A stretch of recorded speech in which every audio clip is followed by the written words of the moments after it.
Look at. All right. I have to find some better ones. I know. Running out. Right. Let me jump to the. By the way, this one here, I saw a lot of you putting down the possibilities like 1 and 1. If you're supposed to fill it in with sums, you can go ahead and just, right, 1 and 4 is 5. But it's okay if you wrote down the combinations, that's fine. But 2 and 1 is 3, 3 and 1 is 4, 5, right? 4, 5, 6, 3, 4, 5, 6, 7, 5, 6, 7, 8. I'm already just putting down the sums, like what the numbers are added up, but you'll get the same answer, don't worry about it. So that would give you 1.5 marks for that. State the probability of rolling a sum of 5.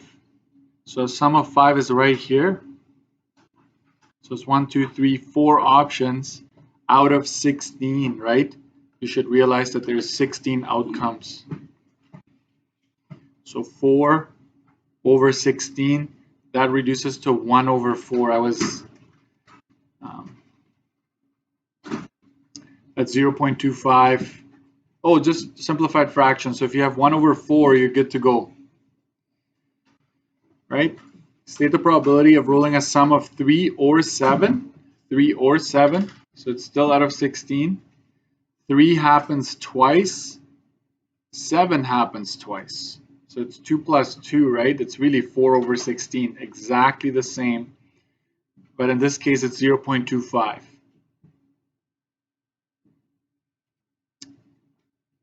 Right? This is a sum of 3. There's 2 options. Oh, wait.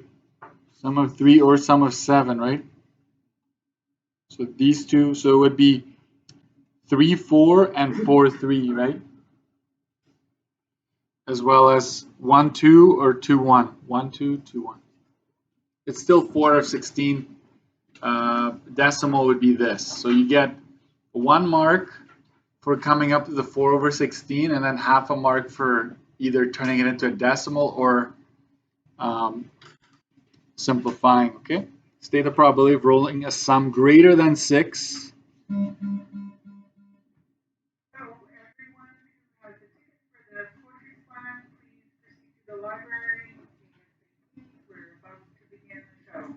That's 18.75%. 3 over 16 turns out to this. So if you have 3 over 16, you get 1 mark, half a mark for turning it into a percentage and having it exactly like this. This is copy paste yesterday, guys. 0.19, so that'd be, so that's off, yeah, for our, so just 1 mark then. Mr. D keeps track of lates of class. Notice that a week 5 out of 28 were late. State the probability on any random day that a student will be on time. So on time, therefore, is 23 out of 28, right? You just take the 5 away from 28, so 23 out of 28. Decimal, you get 0.8214, and this is 82.14%.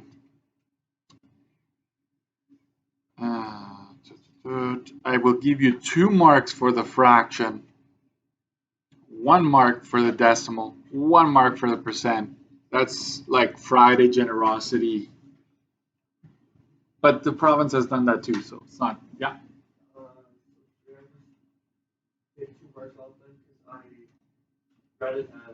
82? Oh. I still got all the answers on time. So you got this one wrong. Yeah. 5 out of 28 for decimal, 0.17. Yeah. So we take off, I'll take off 2 here, and we give you 1 and 1. Just so mean, right? That I do that to you guys.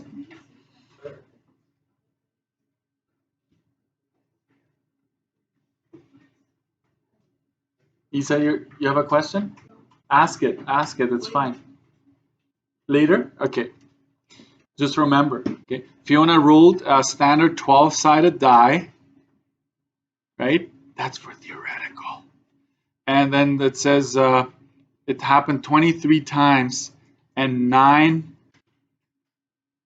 rolled a 9 5 times. I know this is confusing. I agree with you, absolutely. So experimental probability of rolling a 9, it happened 5 times out of the 23 times this thing was rolled. And, oh, I want it as a decimal. That's 0.2174. If you go 0.22, that's fine as well here in this case. So 1 mark for this, half a mark for that. 5 out of 23. It's the 23 here. I would make an arrow and just point it that way if you want to later look at it. Okay, theoretical. This wasn't an easy one, I know. It was all over the place, but I want you to think, right? So theoretically, there's 12 options, and only one of them results in a 9. And I want that as a decimal as well. That's 0.0833. 0.08 is also acceptable. State the theoretical probability of not rolling a 6.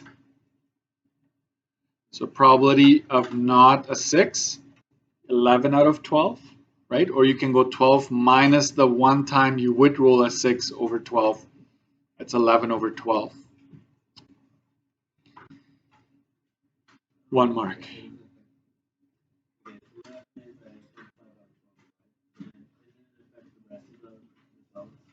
Right, then it's just here. Yeah. Explain why the answers in A and B are different.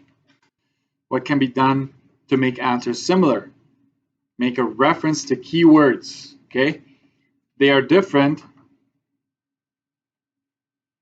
Why is that? Because of the low sample size or number of trials. That's 1 mark there. Oh, thank you.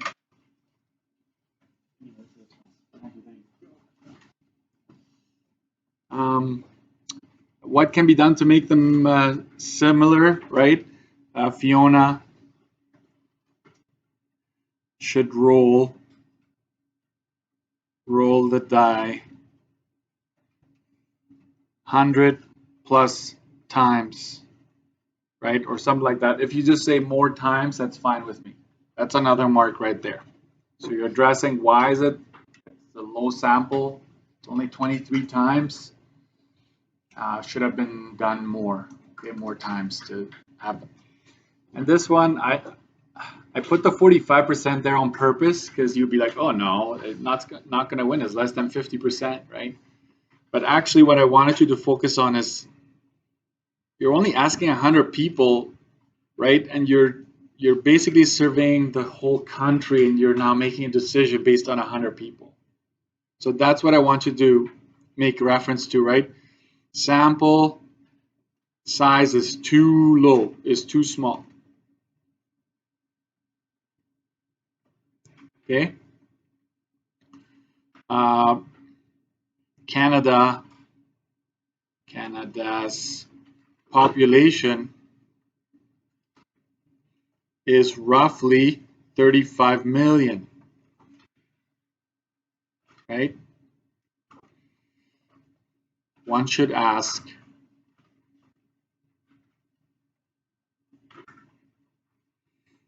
a couple thousand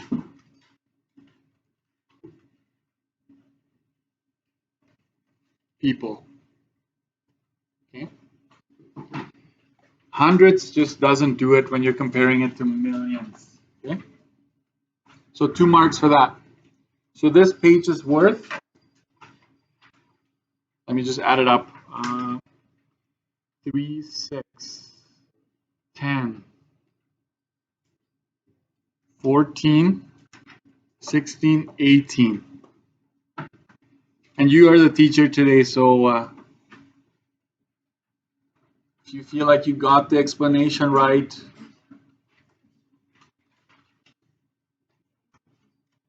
$18 for the first page. Backside. Consider a deck of cards. State the probability in 3 forms: reduced fraction, decimal, percent. We're good? Drawing a face card of spades. How many are there? 3, right? Spades, you're down to just the one suit, and that one has 3 face cards out of 52. Can you reduce that further? Nope. So that's it. 0, 5, 7, 7, and 5.77%. 2 marks if you have that the whole way. Let's not worry about reducing today.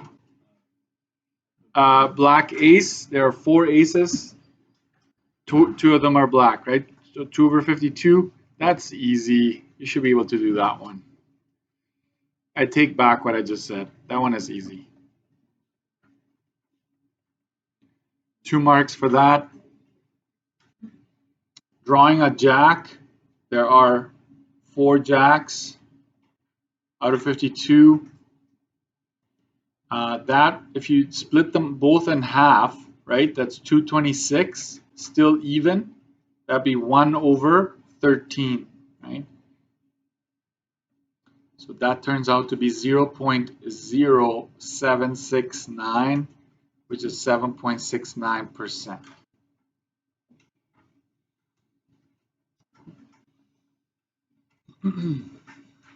Six marks for that. If you have them all right, you get the 6 marks. All right, so we've got M&Ms. A bag of 120 M&Ms. 36, 24, 19, and the rest were brown. So partial information, mix them up. What's the probability of randomly pulling a red M&M? So red would be 24 over 120.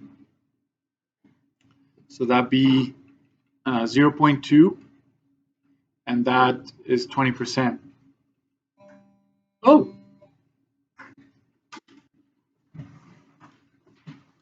You keep it.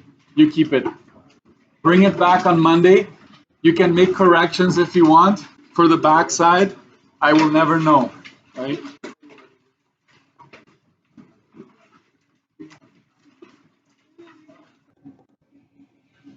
All right, I'm just going to continue with this so you can correct this yourselves. What's the probability of randomly pulling a brown M&M from the bag? And in this case, I don't really know, right, how many brown ones there are. That's the one value I'm not given. So my approach will be, I'm going to take 120. I'm just going to subtract all the ones that are a different color. Okay, so over 120 still. And so that will give me 41 out of 120. So fraction and decimal will be 3417, which is 34.17%. There we go. What's the probability of randomly pulling an M&M that is not green from the bag? So probability basically of not having green. So the way I'm going to approach that is I'm just going to take away greens from it, and that gives me 101 over 120. That's a fraction, and then that's 0.8417, which is 84.17%. The MMIWG, where they're going to see Indigenous Women and Girls Event Planning Meeting, is happening now in room 97. All right, next, 8417. Sorry for that interruption there. Distribution of candies is the same. How many red M&Ms could you expect? In a bag of 1,200. So reds, we already have that. up there. So I'm gonna use the fraction that I had there.